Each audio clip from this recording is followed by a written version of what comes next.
तो आज रूस ने ईस्टर्न यूक्रेन पर अपने हमले और तेज कर दिए। सेवरोडोनेस्क में रूसी सेना काफी आगे पहुंच गई। ज़ेलेंस्की खुद कह चुके हैं कि अगर उन्हें एडवांस वेपन नहीं मिले तो फिर ज्यादा दिनों तक रूसी सेना को रोकना मुमकिन नहीं। यूक्रेन के हथियारों का भंडार खाली हो रहा है, हथियारों की कमी है। लेकिन इस सब के बीच अब दुनिया में नए सिरे से एटमी हमले का डर सामने आ रहा है। चारों तरफ से एटमी हमले का शोर सुनाई दे रहा है। लेकिन सबसे बड़ी बात यह है कि यूक्रेन वॉर को एटमी लेवल तक ले जाने की बात होने लगी है। कहा जा रहा है कि यूक्रेन को वॉर में टिके रहने के लिए न्यूक्लियर वेपन्स देने होंगे। वेस्टर्न वर्ल्ड से कहा गया है कि यूक्रेन को एटमी वेपन्स दिए जाने चाहिए। लेकिन सवाल है कि क्या ऐसा करने से जंग थमेगी? अगर एटम बॉम्ब की ताकत यूक्रेन को मिल गई तो पुतिन क्या चुपचाप बैठेंगे? ऐसा लगता तो नहीं, क्योंकि पुतिन एंड कंपनी की तरफ से बार बार न्यूक्लियर वॉर की बातें हो रही हैं। और अगर यूक्रेन के पास एटमी हथियार आ गए तो विनाश का सीन तय समझिए। यूक्रेन वॉर का एंड गेम शुरू हो चुका है।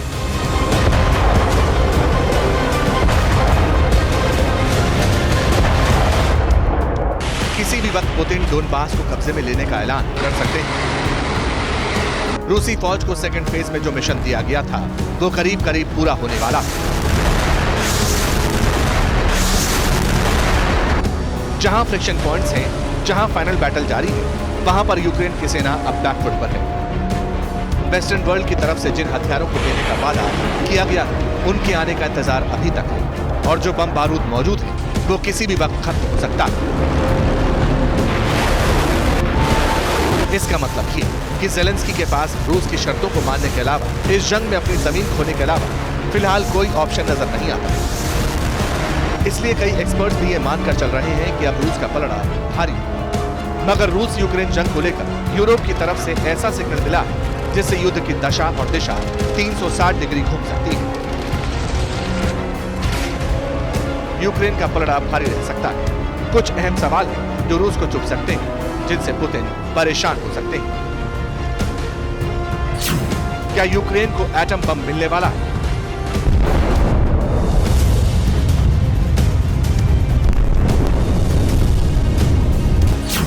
क्या यूक्रेन न्यूक्लियर पावर मुल्क बनने वाला है?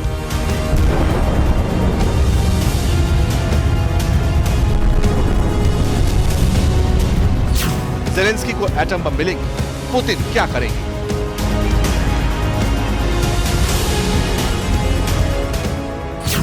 यूक्रेन बनेगा न्यूक्लियर, विश्व विनाश का फियर। इन सवालों के पीछे यूरोपियन यूनियन के सांसद का एक ऐसा बयान है जिसने रूस यूक्रेन जंग को न्यूक्लियर वॉर में तब्दील करने की पहली टाइमलाइन सेट कर दी है। यह ऐसा बयान है जिसके बाद पुतिन का पारा चढ़ना तय है। मॉस्को से जबरदस्त काउंटर आने का रास्ता खुल चुका है। पहले बयान सुनिए। पश्चिमी देशों के पास यूक्रेन को न्यूक्लियर वॉरहेड्स यानी एटम बम देने का अधिकार है ताकि यूक्रेन अपनी आजादी को बचा सके। सुना, यूक्रेन को एटम बम दिए जाने की बातें होने लगी। अभी तक तो अमेरिका और ब्रिटेन की तरफ से यूक्रेन को लॉन्ग रेंज वेपन्स दिए जाने का फैसला हुआ, लेकिन दोनों देशों की तरफ से यह क्लियर कर दिया गया था कि ये हथियार रूस की जमीन पर नहीं छोड़े जाएंगे। यूक्रेन इन्हें सिर्फ अपने बचाव के लिए इस्तेमाल करेगा। मगर अब पोलैंड के राजनेता और यूरोपियन संसद के सदस्य रादोस्लाव सिरोस्की ने हथियारों वाली डिबेट को न्यूक्लियर लेवल पर पहुंचा दिया। एक टीवी डिबेट में सिरोस्की ने साफ कह दिया कि अब वक्त आ गया है जब यूक्रेन को न्यूक्लियर वेपन्स मिल जाने चाहिए। यूक्रेन के पास एटम बम होना चाहिए। सिरोस्की का पूरा बयान सुनिए। रूस ने बुडापेस्ट मेमोरेंडम का उल्लंघन किया है, इसीलिए पश्चिमी देशों के पास यूक्रेन को न्यूक्लियर वॉरहेड्स यानी एटम बम देने का अधिकार है ताकि यूक्रेन अपनी आजादी को बचा सके। पुतिन ने एटमी हमले की धमकी दी है। उन्हें ऐसा करने से रोकने के लिए पश्चिमी मुल्कों को ये कहना चाहिए कि अगर पुतिन ने ऐसा किया तो फिर इसे उसी तरीके से बैलेंस किया जाएगा।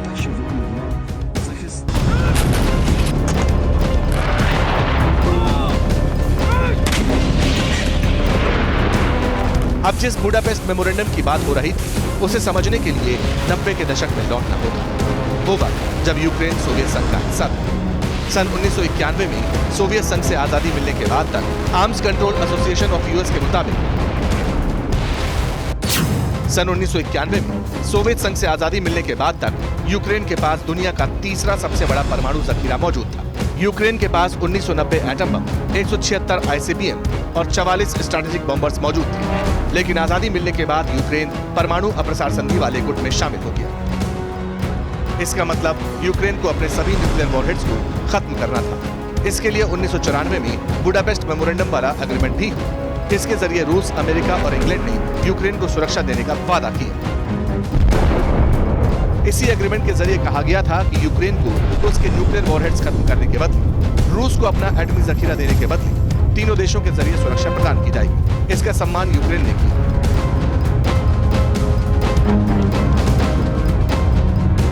सन 1996 में उसने अपना आखिरी एटम बम रूस को सौंप दिया और इसके बाद यूक्रेन का न्यूक्लियर पावर वाला स्टेटस खत्म हो गया।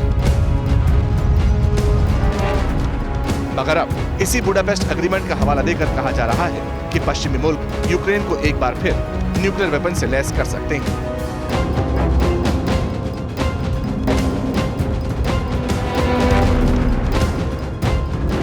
हालांकि इस तरह की आशंका पुतिन को पहले से थी और अब तो यूरोपियन यूनियन के सांसद के बयान ने पुतिन की आशंकाओं पर फाइनल मुहर भी लगा दी। स्पेशल मिलिट्री ऑपरेशन शुरू करने से पहले यूक्रेन में रूस की सेना भेजने से पहले पुतिन ने कहा था कि यूक्रेन को वेस्टर्न वर्ल्ड न्यूक्लियर वेपन्स देने की तैयारी कर रहा है। इसके जरिए रूस के बॉर्डर पर एटम बम आ जाएंगे जो रूस के लिए सुरक्षा वाली चुनौती पैदा कर देंगे। Мы также знаем, что уже прозвучали заявления о том, что Украина собирается создать собственное ядерное оружие. И это не пустая бравада.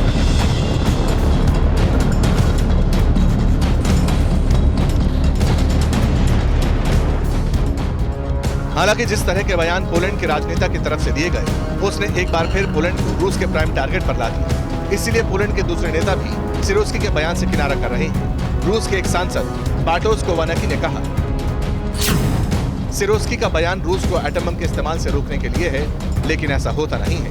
इससे टकराव का दायरा बढ़ेगा। एक और सांसद की तरफ से कहा गया कि यह बयान खतरनाक है। बड़ी ताकतों को एटम बम से रोकना सही कदम नहीं है। वैसे जो बात पोलैंड के सांसदों की तरफ से कही गई, उसका इशारा और मैसेज क्लियर है। इसका मतलब यह है कि रूस को रोका नहीं जा सकता, उसे एटमी वॉर का डर नहीं दिखाया जा सकता। हालांकि सबके बीच ही 2 दिन पहले पुतिन ने अपने इरादे भी जाहिर कर दिए थे। पुतिन ने कह दिया था कि रूस अपनी खोई हुई जमीन को वापस लेने के लिए कोई कसर नहीं छोड़ेगा, किसी भी हद तक जाएगा।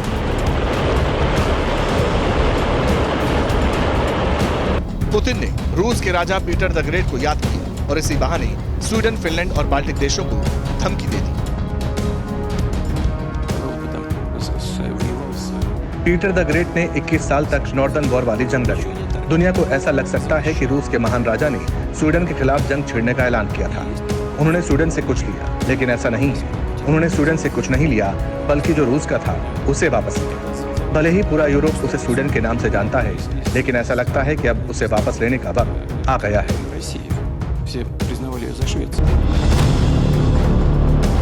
यानी पुतिन के बयान ने दुनिया को नए न्यूक्लियर वॉर जोन की तरफ मोड़ने के संकेत दे दिए हैं। सवाल है,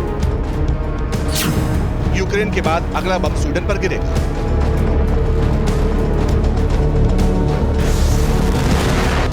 स्वीडन के साथ फिनलैंड का नंबर आएगा?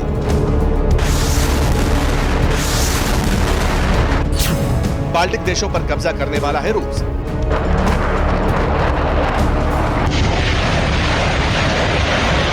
पुतिन यूरोप तक जाएंगे, नाटो देखता रहेगा। सोचिए, मॉस्को में कैमरा ऑन था, माइक हाथ में था, ऑडियंस भी मौजूद थी, लेकिन टारगेट ऑडियंस वॉशिंगटन थी, यूरोप की लीडरशिप थी। आंख में आंख डालकर पुतिन ने वो बात कह दी जिसका डर पूरी दुनिया को था। रूस का राजा लौट आया है और अपनी सैकड़ों साल पुरानी सल्तनत वापस हासिल करके ही दम लेगा। यानी ये जंग यूक्रेन से निकलकर यूरोप पहुंचेगी। पुतिन के दिमाग में मिशन सोवियत का ब्लूप्रिंट बिल्कुल रेडी है। एक एक कदम सोच समझकर उठाया जा रहा है, एक एक बयान नपे तुले अंदाज में दिया जा रहा है। अमेरिका, यूरोप, स्कैंडिनेवियन, यहाँ तक कि बाल्टिक देशों को पुतिन ने साफ बता दिया कि अब यूक्रेन तक जंग नहीं थमेगी, ये यूरोप तक जाएगी।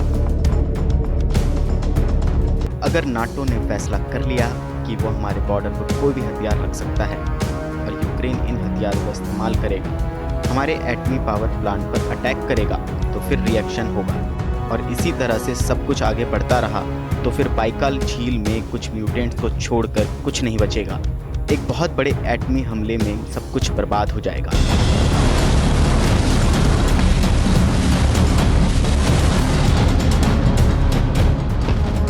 हालांकि इससे पहले पुतिन की बयान बहादुर ब्रिगेड भी कई बार ब्रिटेन और अमेरिका तक को धमकी दे चुकी है। बार बार न्यूक्लियर हथियारों से लैस मिसाइलों के नाम पर धरती को पनाह करने की चेतावनी जारी की जाती है।